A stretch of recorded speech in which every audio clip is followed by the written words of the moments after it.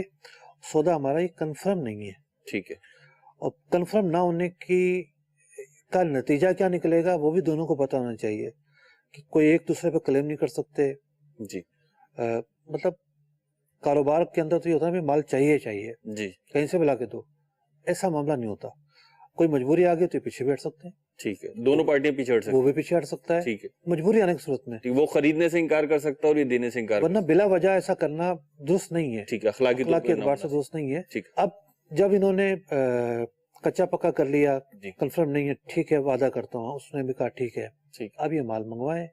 اگر مال پہنچ پر آتا ہے جی تو جب تک مال آ کے نہیں اترے گا ان کا قبضہ بھی نہیں ہوگا، ٹھیک اس وقت تک بھی یہ بیچ نہیں سکتے. ٹھیک ہے اگر مال پہنچ پر نہیں آ رہا، ان کی اپنی اس پر آ رہا ہے، گاڑی پر آ رہا ہے، جی جس کا کرایہ یہ خود دیں گے، جس کا رسک ان کا ہوگا، جی تو جیسے ان کی گاڑی میں مال لوڈ ہوگا مجرم والا سے، ان کا قبضہ بھی ہو گیا. اب یہ اس کو کنفرم کر سکتے ہیں بیچ کہ بھی ہمارا یہ سودا ڈن ہے. ٹھیک تو یہ تکلف ضرور ہے، ٹھیک ہے لیکن جب ہم نے ایک روایت سے ہٹ کے طریقہ اپنایا ہے، جی ورنہ تو دکاندار کیا کرتے ہیں، مال منگواتے ہیں، اپنے پاس اسٹاک کرتے ہیں، جی اور پھر اللہ تعالیٰ کا فضل تلاش کرتے ہیں، اس جی کو رکھ بالکل دیتے ایسے ہی ہیں، ہوتا گاہک آتے ہیں. یہ ایڈوانس ہو گئے ہیں، عام طریقہ چھوڑ کے ایک نئے طریقے پر گئے ہیں. اگرچہ وہ مارکیٹ کی پریکٹس بن چکا ہو، لیکن تھوڑا سا تکلف تو ان کو برداشت کرنا پڑے گا. ٹھیک اس پارٹی کو بھی سمجھنا پڑے گا. آج کل تو صورتحال یہ ہے کہ سامنے والے ہنس رہے ہوتے ہیں، کیا تم شریعت کے پیچھے چل رہے ہو، سب ایسا کرتے تم بھی ایسا کرو. تو اللہ پاک مسلمانوں کو ہدایت نصیب فرمائے. وہ قرآن، وہ احادیث جس کا ہم دم بھرتے ہیں، جس کو ہم اپنی شریعت کہتے ہیں، ہمیں ان پر اللہ تعالیٰ عمل پیرا ہونے کی توفیق عطا فرمائے. مصعب یہاں دو باتیں میں پوچھنا چاہوں گا مدنی چینل کے ناظرین کے لیے بھی بالخصوص، کیونکہ تاجروں کو جب اس قسم کی بات بتائی جاتی ہے تو آپ تو زیادہ بہتر جانتے ہیں کہ ایک کیفیت ہوتی ہے ان کی، ابال آتا ہے ایک. تو مصعب اس طریقے کی بہت زیادہ سوالات آتے ہیں، خود ہمارے احکام تجارت میں بھی کئی دفعہ اس قسم کا سوال آ چکا ہے. آپ کاروباری لوگوں کو ڈیل بھی کرتے ہیں، خود بھی مارکیٹ میں موجود ہیں، تو شریعت نے جو طریقہ بتایا یا جو اس وقت آپ نے بیان کیا شریعت کی روشنی میں طریقہ، اس کو فالو کرنے میں یا اس کو چھوڑنے میں کوئی پریکٹیکلی بھی کوئی نقصانات ہوتے ہیں، یعنی جسم کے لیے معاشرتی اعتبار سے یا معاشی اعتبار سے؟ مارکیٹ میں موجود ہونا ان معنی میں کہ میرا دارالفتہ مارکیٹ میں، جی جی جی ورنہ میں خود کاروبار نہیں کرتا کوئی بھی. جی. دیکھیے فوائد تو بہت سارے ہیں. ٹھیک یعنی ایک فائدہ تو دیکھیں اس میں یہ ہے، فائدہ یا نقصان، کہ مال لانے والا جو ہے نا ہے جی ہمیشہ چادر دیکھ کر پاؤں پھیلا رہا ہوتا ہے. ٹھیک ہے مال لانے والا مال لانے والا ٹھیک ہے پہلے مال لائے گا، پھر وہ بیچے گا، جی جتنے پیسے تھے اتنے ہی کام کرے گا. ٹھیک ہے وہ اپنی توقع کے مطابق کام کرے گا. تو اس کو اگر لاس پہنچتے ہیں تو وہ بھی کم پہنچتے ہیں. ٹھیک ہے سہ لیتا ہے وہ بات، نقصان تو ہوتا ہے، کاروبار کا حصہ سہ لیتا ہے وہ. اب یہاں 4 بندوں کو ساتھ اس طرح ڈیل کر لی، جی 1 کروڑ کا کنٹینر، جی 4 کروڑ کا مال، خود کے پاس 25 لاکھ کا بھی احساسہ نہیں ہے. جی اب جب نقصان آتے ہیں جی اس میں تو پیسہ لگا ہی نہیں نا. جی وہاں سے 1 ہفتے کے ادار پہ خریدا، یہاں 1 ہفتے کے ادار پہ بیچا، یہاں سے پیسہ آئے گا وہاں دے دیں گے. جی اب یہ پارٹی کو ایک سرک گئی، مال راستے میں آ گیا، نکل آیا اور اس نے منع کر دیا، تو اس کا رسک بڑھتا چلا جائے گا. ٹھیک ہے تو ایک تو ویسے جو ہے نا رسک کا بڑھنا ایک کاروباری آدمی کے اوپر لٹکتی ہوئی تلوار ہوتی ہے. ٹھیک ہے اور بہت سارے لوگ جو بڑا لاس کرتے ہیں اس کی سبب یہی ہوتی ہے کہ زیادہ سے زیادہ پاؤں پھیلاتے ہیں. ٹھیک. پھر اس کی اور بھی بہت ساری حکمتیں ہیں. ٹھیک ہے پریشر میں آتے ہیں. یعنی اس کی ایک حکمت یہ ہے کہ اس سے چیز مہنگی ہو رہی ہے، اس سے مہنگی مہنگی ہو رہی ہے. اس سے لیکن جس کے پاس پیسہ ہے، جی مال خریدتا ہے، تو مال کی خریداری کا جو ریشو ہے وہ سلو ہو گیا نا. ٹھیک ہے نقد کی سلو ہو گیا. جی جب نقد میں مال خریدا جا رہا ہے سلو ہو گیا. جی ہر آدمی کے پاس جو اویلیبل پیسہ ہے اس کے مطابق وہ کام کر رہا ہے. اس طریقہ کار میں کیا ہے، مڈل مین خریداروں کو ڈھونڈتا ہے جی اور اس سے منگواتا ہے. اگر مڈل مین اپنے پیسے سے کام کرے تو وہ کم خریدے گا. یعنی روپے کی حقیقی سرکولیشن جو ہے وہ رک رہی ہے. وہ رک رہی ہے. قرضے بڑھتے ہیں. ٹھیک ہے. قرضے بڑھنے کی وجہ سے پھر تنازعات، پھر اور چیزیں. خیر ادھار بیچنا کوئی ناجائز نہیں ہے. مڈل مین بیچ میں اگر پراپر طریقے سے کام کر رہا ہے کوئی گناہ نہیں ہے. آپ نے بات پوچھی ہے کہ کچھ حکمتوں کی جی جی اور کچھ جی فوائد اور نقصانات کی، تو اس پس منظر میں نے عرض کیا ہے. ٹھیک ہے. مجھ سے ایک مختصر جواب یہ بھی دے جی. دیں تاکہ بات کنکلوڈ ہو جائے. وہ یہ کہ جیسے ابھی آپ نے طریقہ بتایا تو میں دیکھ رہا تھا، اور کسی حد تک مارکیٹ سے وابستگی رہی ہے، اگرچہ چاول کی مارکیٹ سے نہیں رہی. مطلب اتنا کوئی مشکل طریقہ نہیں ہے کہ جس میں عمل کرنا لوہے کے چنے چبانے جیسا ہو. بالکل سیدھا سیدھا سا تھوڑا سا آپ کو روٹیٹ ہونا پڑے گا اور آپ اس طریقے پہ عمل پیرا ہو جائیں گے. لیکن ہم تاجروں کو دیکھتے ہیں کہ ان کی تو چیخیں نکل جاتی ہیں. ایسا لگتا ہے کہ بہت بڑی کوئی جو نا وہ تبدیلی آ جائے گی اس سے. اصل میں آسان اور مشکل جو ہے نا، دو میاں بیوی ہیں بڑی خوشی سے رہتے ہیں. ٹھیک. دو میاں بیوی ہیں ہمیشہ لڑتے رہتے ہیں. فرق کیا ہے؟ مزاجوں کا فرق ہے. ہم آنگی نہیں ہے نا. جی. اصل جو یہاں پر معاملہ ہے وہ ہے میوچول انڈرسٹینڈنگ. سامنے والا اگر بات سمجھ لے گا تو کوئی مشکل نہیں ہے. ٹھیک. ایک فریق کرنا چاہتا ہے، دوسرا کہہ رہا ہے یہ تم کیا کر رہے ہو بھائی، اور وہ شک شبے میں اور وسوسوں میں پڑ جائے. یہ تو کہہ رہا ہے وعدہ ہے صرف، بعد میں اس نے یوں کر دیا تو کیا ہوگا، یوں کر دیا تو کیا ہوگا. تو سامنے والے کی سوچوں کو اپنے قبضے میں لانا یہ تو اختیار میں نہیں ہے نا. ٹھیک ہے. اگر انڈرسٹینڈنگ ہے تو طریقہ بالکل موم جیسا نرم ہے. ٹھیک. تو مشکل ہی نہیں ہے. اور اس طرح کا معاملہ کم ہوتا ہے، انڈرسٹینڈنگ والے لوگ کم ملتے ہیں. ٹھیک ہے. بہرحال جی اپنی کاروباری ساکھ آپ کی ہوگی تو یہ بھی سب پاسبل ہے، اور یقیناً معاشرے میں کچھ نہ کچھ افراد اس طریقے کے مطابق شریعت کو فالو کرتے ہوئے بھی کام کر ہی رہے ہوں گے. اللہ تعالیٰ ان کی روزی میں بھی برکت عطا فرمائے اور دیگر تاجران کو، تمام تاجران کو بھی شریعت کو فالو کرنے کی توفیق عطا فرمائے. اگلی کال دیجیے. جی میرا نام سلیم عباس ہے، میں فیصلہ آباد سے بات کر رہا ہوں. جی میرا سوال یہ ہے کہ اگر کوئی کرایہ دار اگر کرایہ پہ مکان دے رہا ہے اور کرایہ دار سے 5,000 روپے ایڈوانس لے رہا ہے، اور اس کے اندر جو چیزیں ہوتی ہیں اس مکان کے اندر جو رہنے والا ہے کرایہ دار، وہ چیزیں مثال کے طور پہ جو چیزیں فٹنگ ہو گئی یا کوئی چیزیں وہ استعمال کر رہا ہے، جو مالک مکان کی چیزیں ہوتی ہیں وہ کرایہ دار بنوائے گا یا پھر مالک مکان پہ ہوتا ہے کہ مالک مکان بنوائے گا؟ گھروں میں بعض چیزیں ہوتی ہیں جیسے مثال کو پہ فٹنگ ہے، نلوں کی وغیرہ کی فٹنگ ہوتی ہے، بعض کبرڈز ہوتے ہیں، الماریاں ہوتی ہیں، کچھ شیشے کا سامان فٹنگ ہوا ہوتا ہے. اسی طریقے سے بعض اوقات جب کرائے پہ دیتے ہیں تو لائٹس اور فانوس وغیرہ لگے ہوئے ہوتے ہیں، پنکھے لگے ہوئے ہوتے ہیں. تو اگر یہ دوران استعمال جو ہے وہ خراب ہوتی ہے، کوئی کمی بیشی ہوتی ہے، تو اس کا ذمہ دار کون ہوگا؟ دیکھیں بنوائے گا کون بنوائے گا، جی تو یہ بڑا وسیع سوال ہے. جی ایک تو یہ کہ بھئی وہ کہے کہ جی مجھے بیسن لگوا کر دو. جی. ٹھیک ہے. تو جب گھر کرائے پر لیا جا رہا ہوتا ہے اس وقت آپ دیکھتے ہیں کس پوزیشن میں ہے. ٹھیک ہے. اگر اس موقع پر آپ نے کہا کہ جی پہلے یہ لگوا کر دو، جی تو وہ تو اس کو لگوانا پڑے گا. ٹھیک ہے. یعنی مالک مکان کو کو لگوانا ٹھیک ہے. پڑے گا، پہلے سے معاہدہ ہو رہا ہے. ٹھیک ہے. ایک یہ ہوتا ہے کہ کرایہ دار رفتہ رفتہ اپنی کوئی نہ کوئی ضرورت بتاتا رہتا ہے ٹھیک ہے. کہ بھئی بیسن بھی لگوا دو. جی. مالک کی مرضی ہے لگوائے یا نہ لگوائے. ٹھیک ہے. ٹھیک ہے نا. وہ کہتا ہے جی اس دیوار میں کھڑکی نکلوا دو. جی. مالک کی مرضی ہے نکلوائے یا نہ نکلوائے. ٹھیک ہے. ایک تو یہ ہے کہ میوچل انڈرسٹینڈنگ سے معاملات آگے بڑھیں گے. ٹھیک ہے. دوسرا یہ ہے کہ کوئی لگی ہوئی چیز خراب ہو جاتی ہے. جی.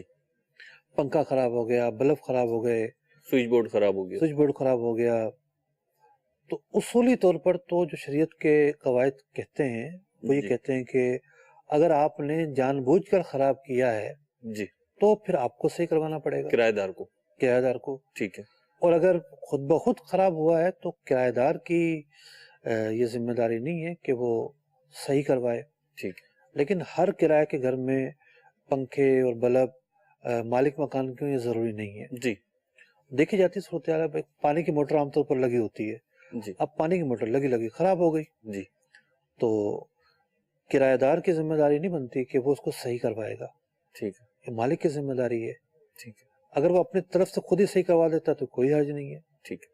ہاں اگر ایسا ہوا کہ کوئی اس پر چیز ماری پھینک کر بچے نے یا بڑے نے، اس کی وجہ سے وہ ٹوٹ گئی تو یہ تعدی کہلائے گی. یہ جان بوجھ کر خراب کرنا کہلائے گا.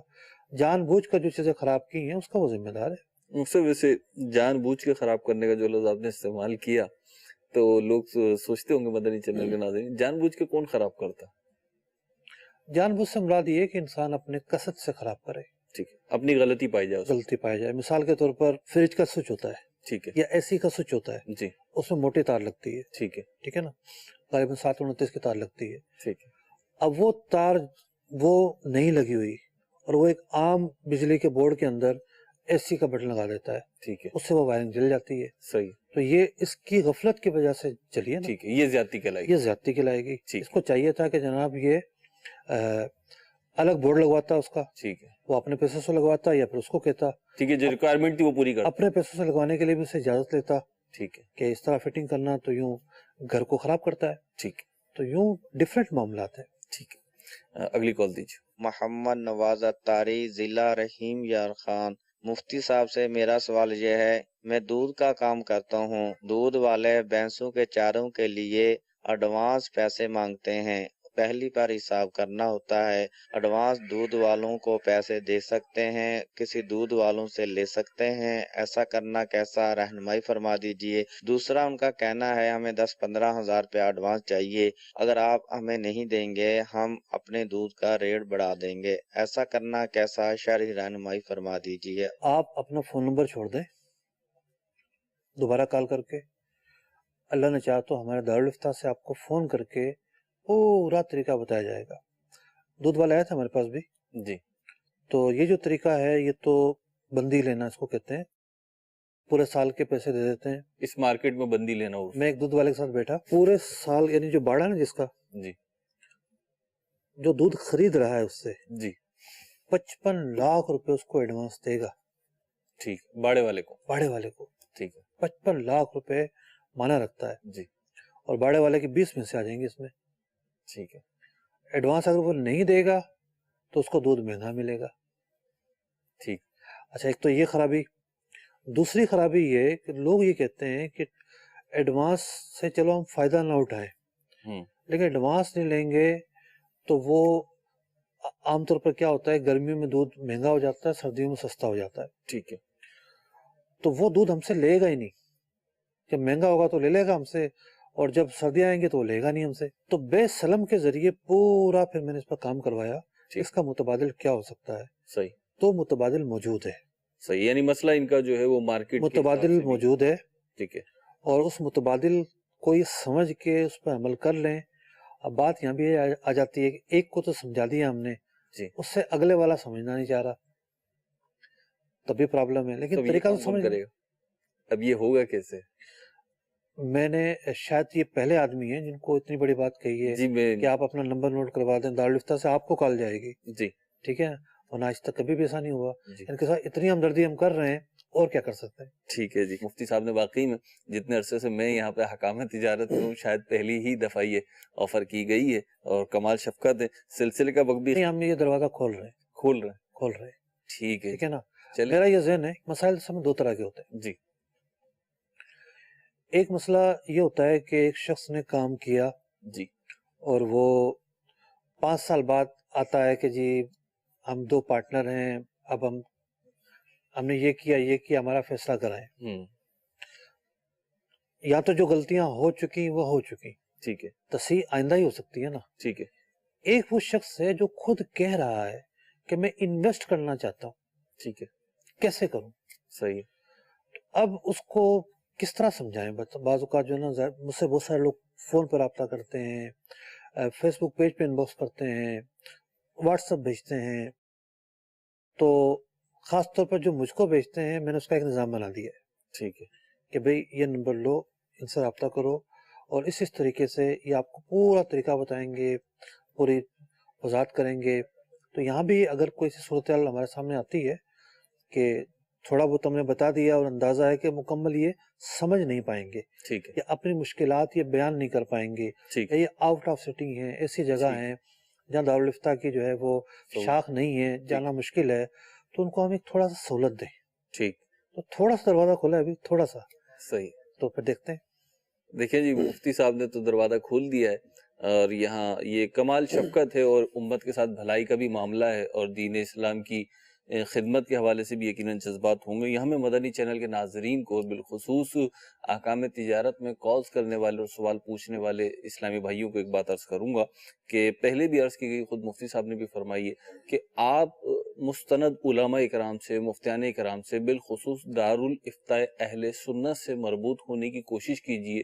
اس کے لیے چاہے آپ کو فون کرنا پڑے یا خود جا کے بالمشافہ ملاقات کرنی پڑے، تو ہم یہ سمجھتے ہیں دیانتداری کے ساتھ کہ انشاءاللہ جانے سے آپ کو برکتیں ہی ملیں گی، مسائل حل ہی ہوں گے، دنیا کی بھی انشاءاللہ عافیت رہے گی اور آخرت کی بھی عافیت رہے گی. اللہ تعالیٰ عمل کی توفیق عطا فرمائے. اللہ تعالیٰ ہمیں علم دین حاصل کرنے کی توفیق عطا فرمائے. صلو علی الحبیب صلی اللہ تعالی علی محمد صلی اللہ علیہ وسلم. تاجر جو متقی ہو، جو سچ بولتا ہو، جو